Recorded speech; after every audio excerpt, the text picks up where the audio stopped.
Na mtazamaji, karibu tena tukiwa tunaendelea kufuatilia shughuli mahakamani kwenye mahakama ya Milimani. Kama unavyoona kwenye runinga yako mtazamaji, viti vitatu vya majaji watatu kwenye jopo hilo la kusikiliza kesi ya kuondolewa kwa aliyekuwa naibu rais Rigathi Gachagua bado havijaweza kuzibwa.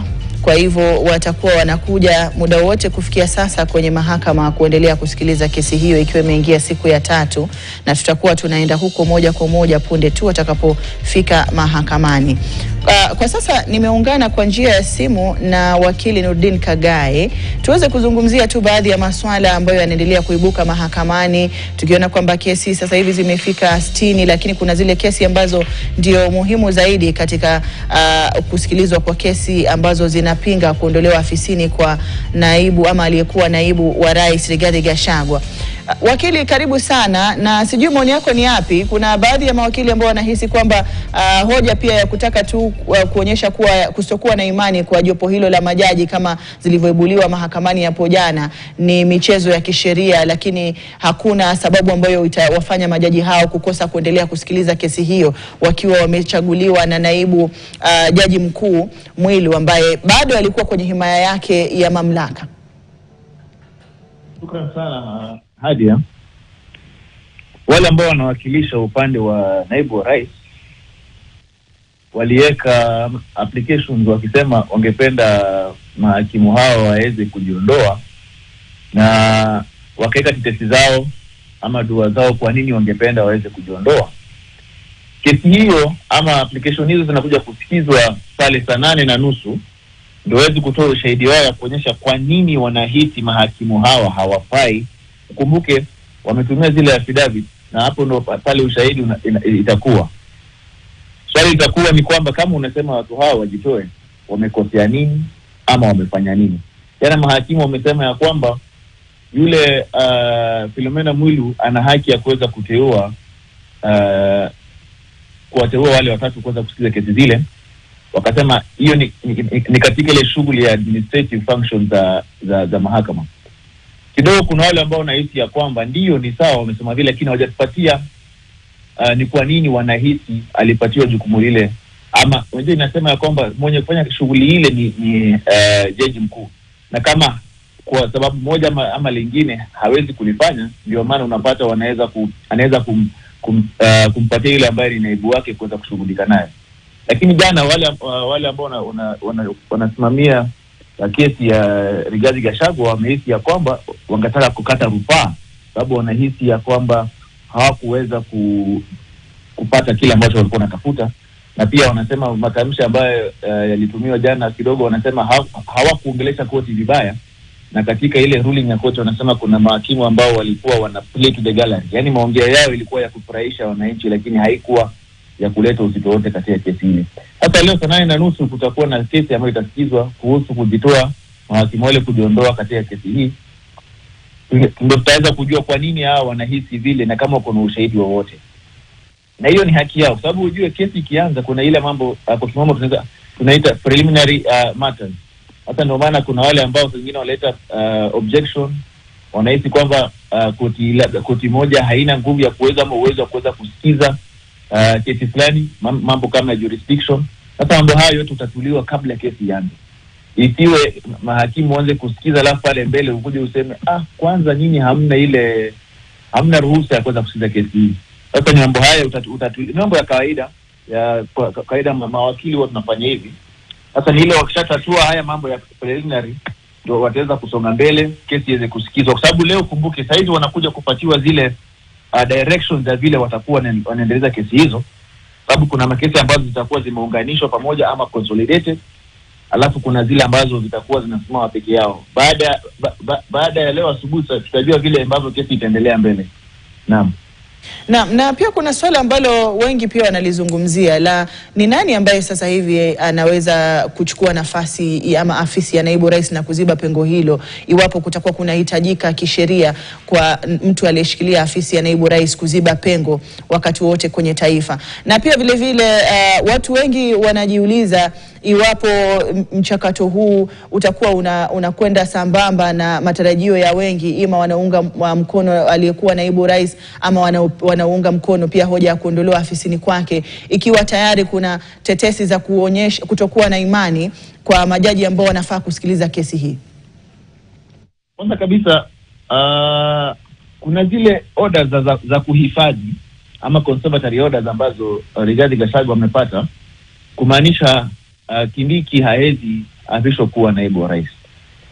Na wale ambao ni mahakimu wa seneti na bunge wanahisi ya kwamba kuna application ambayo waliweza kuweka kotini tarehe 18 mwezi huu.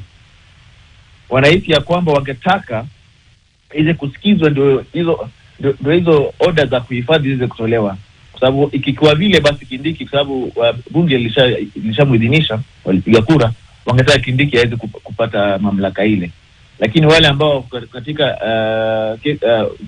mrembo wa naibu wa rais wanahisi ya kwamba ikifanyika vile basi atakuwa ameweza kupoteza kesi yake pale ambapo anahisi ya kwamba ameng'atuliwa vibaya, na kwamba anahisi ya kwamba Kindiki asichukue mamlaka.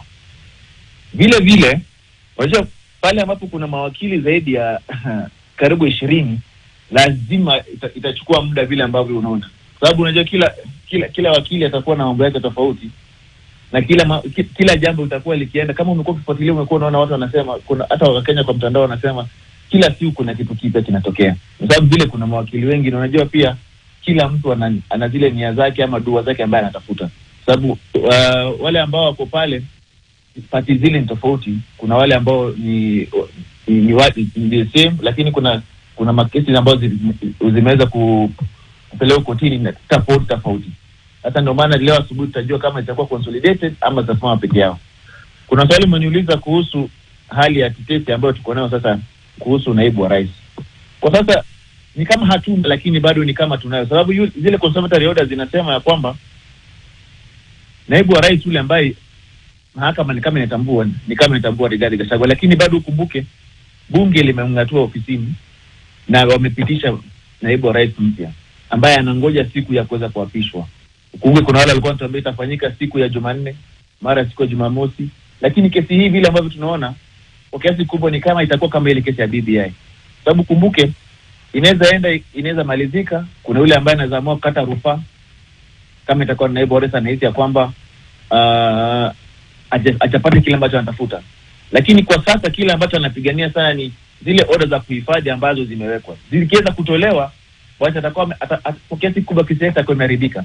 Itabaki sasa apigani kuonyesha ya kwamba kule kung'atuliwa ofisini haikufuata sheria na kanuni za sheria, ndio hawezi kusimama siku nyingine. Sababu kumbuke ikibaki vile vile hawezi tena simama kama mwanasiasa ama kupata nyadhifa yoyote. Vile vile zile ambavyo ni marufuku zake za naibu wa rais haizipata. Hata utapata anapigana kesi njia mbili. Ya kwanza, hataki Kindiki achukue ofisi. Ya pili, ya kwamba anataka kutoa lile tag la impeachment ndio aweze kuwa na siku nyingine katika hafla ya siasa. Ndio. Na tukiangazia pia swala la kwamba mikono ya sheria ipo tofauti. Tunaona kuna bunge, kuna serikali ambayo tunaita executive kwa lugha ya Kimombo, na pia kuna mahakama. Wakati shughuli zinaendelea bungeni, mahakama isingeweza kuingilia, na ni kwa sababu ya kwamba kila sekta ama kipengele cha serikali kinachounda serikali kinafanya kazi binafsi bila kuingilia kinginecho. Na sasa tunaona kwamba katika kutoa uamuzi itabidi waangazie masuala yaliyoendelea kwenye mabunge yote mawili, la seneti na la kitaifa, ili kuweza kueleza ama kuamua iwapo kulikuwa na ukiukaji wa haki za aliyekuwa naibu rais, iwapo mchakato huo ulifanywa kwa njia inayostahili kisheria. Lakini bado ni kama kuna baadhi ya mapengo katika jinsi ya kushughulikia kesi ama nafasi kama tulionayo kama taifa ya kuondolewa kwa afisi ya naibu rais. Unahisi kwamba kuna mapengo ambayo yameachwa kisheria? Unahisi kwamba ni kitu kipya ndio maana tunajifunza sasa jinsi ya kukabiliana nacho, ama ni yapi ambayo yanapelekea kuwepo na mkanganyiko kwenye mchakato huo mzima? Pengo linapatikana pale ambapo kuna wale ambao wanahisi ya kwamba mahakama inamrudisha kotini, inamrudisha ofisini, lakini ni vigumu. Sababu ikiweza fanyike ya kwamba zile order za kuhifadhi zitolewe na Kindiki ya kuwe naibu wa rais, itakuwa vigumu yeye kuweza kurudi ofisini, sababu watasema it has been overtaken by events. mahakama itasikiza iweze kuona kama haki zake zilikiukwa, kama sheria haikufuatwa, iweze kusema kama ile kung'atuliwa ofisini ilikuwa sawa ama haikuwa sawa. Kama haikuwa sawa, basi inamaanisha ile azma yake ama nia yake ya kutaka kuwania ofisi yoyote tena siku ya usoni iko sawa. Yale marupurupu yake kama naibu wa rais yako sawa. Lakini shida ambayo tunayo ni kwamba kwa sasa ni jambo la kwanza kufanyika, hatujawahi ona, na itatusaidia ama itatuongoza mbele iwapo na siku wa Kenya wataamua, watafika mahali kama wataamua kuweza kumtoa hata tuseme ni rais kwa siku ile ambayo itakuwa ni kama ni mtu yoyote, si lazima hata iwe wa saizi. Ni vile tunasema tunaweza kuelewa katiba yetu, tunaweza kuichambua na mahakama inatusaidia kufanya vile. Kwa sababu kumbuke mawakili hao wote ni mawakili ambao wana mirengo yao. Kuna wale ambao ni wanasimamia bunge na seneti, na kuna wale ambao katika mrengo wa naibu wa rais. Kila mtu akisoma katiba ataweza kuinterpret kumsaidia yule ambaye ni client wake. Ndio maana tunaenda mbele ya mahakama kuweza kuwarai wale mahakimu ndio waweze kuona mawazo yetu kama ni sawa ama sawa, alafu watatoa maamuzi yao. Hata ni kwa sababu hili jambo la kwanza kutokea, uzuri itasaidia kwa sababu kuna yale impeachment ambayo ilifanyika kuhusu hata magavana. Tunaomba hii iweze kutusaidia sababu kumbuke pia Kawira Mwangaza baada ya kukutini na ana kesi yake ambayo alitolewa ofisini na seneti. Sasa hii itatusaidia kidogo ndio tuweze kujua kama threshold, tutaweka threshold ya kungatua gavana, naibu gavana, tuseme rais na naibu wake, tuweze kuelewa itakuwa vipi na muundo wake itakuwa vipi, sababu kidogo bado inatupiga chenga. Sababu kumbuke kuna wale ambao wanasema aliyeleta motion ya kumtoa naibu wa rais alikuwa anaongea maneno ambayo hangeweza kuyathibitisha. Ni kama ile lugha ya mtaani wanasema ni mimi na kushow, niamini mimi tu. Naam, masuala ambayo yameibuliwa mahakamani miongoni mwao ni muda ambapo faili zile za Kerugoya ama mahakama ya Kerugoya na uamuzi uliotolewa huko ambao ndio ulioweza kupeana conservatory order kufika kwenye mbele ama kwenye jopo la majaji hao. Swala lingine ambalo limezungumziwa ni iwapo jopo hili liliketi kusikiliza kesi upande wa serikali siku ya Jumamosi. Haya masuala nafikiri Wakenya wanayasikia yakiibuliwa, lakini kwa ufafanuzi wako kama mwanasheria, yanaleta utofauti gani katika mchakato wa kesi ambayo inasikilizwa kwenye mahakama? Kwanza kabisa, jana katika ile ruling yao ilisema ya kwamba hawakuketi chini siku ya Jumamosi wakaanza kusikiza kesi. Wanasema walipeana direction kwenye ile CTS. Unajua siku hizi tuko na ile mfumo ambayo ni elektroniki, unaweza kupata direction direct kutoka bila kuenda kusikiza saa zingine. Sasa kidogo wanasema ya kwamba wale ambao ni walalamishi huwa kwa mara kadhaa wameweza kupata directions ama wameweza kupata orders baada ya saa 10 ama saa 11.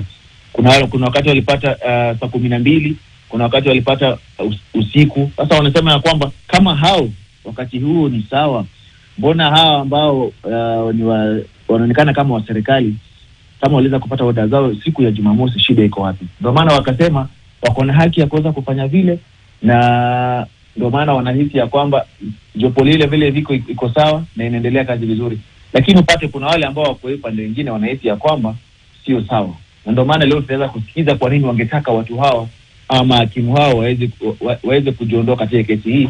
Na uje ikifanyika vile inamaanisha tena muda mwingine, sababu itabidi jaji mkuu aweze kuteua tena majaji wengine watatu ndio waweze kusikiza kesi hii. Turudi pale kidogo. Kuna wale ambao wana haraka ama kidogo kuna wale ambao wangetaka shughuli hii ishe, lakini vile ambavyo ninakwambia, wale ambao kuna mawakili kama 20 na zaidi, lazima itakuwa hivi, watapelekana juu, watapelekana chini, sababu kila mtu anataka kuonyesha yule ambaye anasimamia kwamba anafanya kazi, na ni haki yao kuweza kupata haki. Na ukumbuke ukienda mbele ya mahakama na unahisi ya kwamba kidogo unahisi kuna swala ambalo unataka liangaziwe, ni vizuri kulileta wakati kama huu, pale ambapo unaona wale ambao wanaitisha wale upande wa naibu rais wale wanaitisha kwamba mahakimu wao wajiondoe. Ni vizuri hizo tutatuliwa leo na watatoa ruling yao. Watatoa leo ama watatoa kesho, tutajua baada pale saa 8:30. Nafikiri tutakuwa tunafuatilia yote hayo yatakayojiri mahakamani wakati huo wa mchana, na pia sasa hivi tunaposubiri majaji hao kufika kwenye mahakama ya Milimani na kuweza kuendelea kusikiliza kesi ambayo imeingia siku ya 3. Tunajua kwamba Noordean, sheria inapeana siku 60 na bado majaji wana muda wa kutosha wa kuweza kufanya uamuzi ambao Wakenya wengi wataonesha kuridhika nao, kwa sababu mwisho wa kuisha wao wana jukumu la kuweza kuhakikisha kuna uwazi katika mchakato wa mahakama, na pia uamuzi wao ni wasawa na haki mwisho wa kuisha. Lakini kuna masuala mengi ambayo wengi wanahisi ni ya kisiasa yanaingilia labda mchakato wa mahakama. Maoni yako ni yapi kuhusiana na hoja kama hiyo, wewe kama mwanasheria?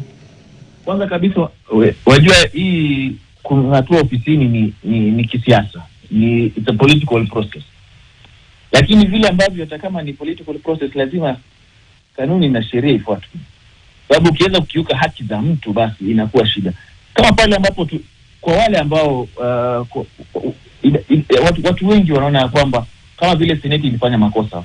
Pale ambapo aliomba ruhusa siku 1 ama 2 ndio aweze kurudi, anahisi ya kwamba alikosa kujieleza mbele yao. Na hiyo ni haki yake, anahisi ambazo anahisi likiukwa. Hiyo kienda pale kotini rais sana shida. Sababu ataonyesha kwamba nilikuwa mgonjwa, nilikuwa hapa na haya ndo makaratasi, na niliomba ya kwamba tuweze kuahirisha siku 1 ama 2 ndio tuweze kufanya nini, muweze kunisikiza. Ukumbuke yule ambaye ni siku ya Seneti alikuwa anasema siku ya mwisho ni Jumamosi, na hiyo walikuwa siku ya Alhamisi. Ingekuwa vipi bora tungoja afike mpaka Jumamosi alafu aje kidogo? Ndio maana hapo kidogo unaona unasema kuna siasa ilichezwa, lakini ukweli kwa sababu ukiangalia kuna mambo mengi. Hata pale ambapo unaona kuna wabunge, kuna gavana, kuna maseneta ambao wanawakilisha bunge na seneti, upate bado kuna watu ambao wanahisi ya kwamba kwa sababu kuna directions za mahakama ya kwamba haifai kufanyika kama wewe ni mbunge ama wewe ni seneta ama gavana, lakini upate bado inafanyika. Sasa kuna mambo kama haya ambayo yote yataletwa mbele ya mahakama. Ndio maana naambia watu wale ambao wako na haraka kidogo itabidi tu wangoje kwanza, sababu lazima mahakama haina haraka. Mahakama lazima ifanye kazi yake iweze kuonekana imefanyika. Unajua ile wanasema justice will not be done, it must be seen to be done. Ndio kila mtu pale atoke pale awe anafueni ama ameridhika, na kama hujaridhika unakata rufaa. Sasa ndio maana nakwambia kila uchao utakuwa unaona kuna application mpya inakuja kama mtu anahisi ya kwamba mambo yaendi vizuri pande yao. Lakini nakwambia kwamba utaona pia kuna mtu ataleta ya kwamba atasema mbona kuna gavana, kuna seneta, kuna wabunge ambao wanawakilisha serikali, that is the legislative arm. Atasema kwa nini? Unaona kuna mtu ataleta swali kama hilo, kwa sababu lazima tuweze kutatua, tuweze kuelewa katiba. Sababu katiba yetu wakati huu ndio tunaweza kuichambua na kuelewa, na ni vizuri sababu mambo kama haya yanatusaidia kwenda mbele siku za usoni, tuweze kuwa kuna ile wanaita jurisprudence. Ndio isiwe kesho yule ambaye atakuwa naibu rais mtu mwingine akiweza tunatulia ofisini, tutajua vile ambavyo tunafaa tufanye na hii hatufai kufanya. Ndio asiweze kwenda kotini kuweza kutafuta afueni kama sheria imefuatwa vizuri. Ni kweli sana wakili, na asante kwa kujumuika nami kuwasaidia Wakenya kuelewa zaidi yanayoendelea kwenye taifa, hususan kwenye kesi ambayo macho yote yameelekezwa kwake kwenye mahakama ya Milimani ya kusikiliza kesi za kuzuia ama kupinga kuondolewa afisini kwa naibu wa rais aliondolewa afisini Rigathi Gachagua. Tukiwa tunaendelea kusubiri jopo la majaji watatu kufika kwenye mahakama kuendelea na kusikiliza kesi hiyo. Mengine mengi yanaendelea kuibuka, mtazamaji, na kwa manufaa yako tutakuwa tunayafuatilia na kukuletea moja kwa moja. Nimshukuru sana Wakili Noordean Khagai kwa kuungana nasi na kwa ufafanuzi huo. Sasa hivi mtazamaji, naingia madukani, nitakuwa narejea ndani ya muda usio kwa mrefu na taarifa zaidi.